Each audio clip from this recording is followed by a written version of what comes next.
ಒಬ್ಬ ಶ್ರೀಮಂತ ವ್ಯಕ್ತಿ ಕೋಪದಿಂದ, ನೀನ್ ಯಾರು ಜನ್ರಿಗೆ ಉಪದೇಶ ಕೊಡೋಕೆ?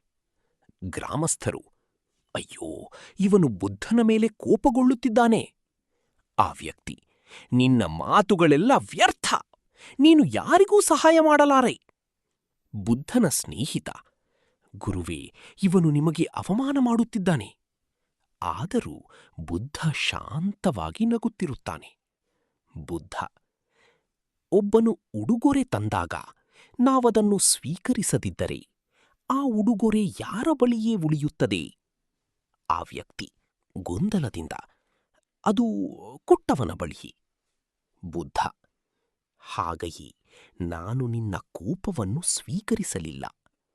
ಕೋಪವನ್ನು ಹಿಡಿದುಕೊಳ್ಳುವವನು ಮೊದಲಿಗೆ ತಾನೇ ಸುಡುತ್ತಾನೆ. ಶಾಂತಿ ಪ್ರತೀಕಾರದಿಗಿಂತ ಶಕ್ತಿಶಾಲಿ.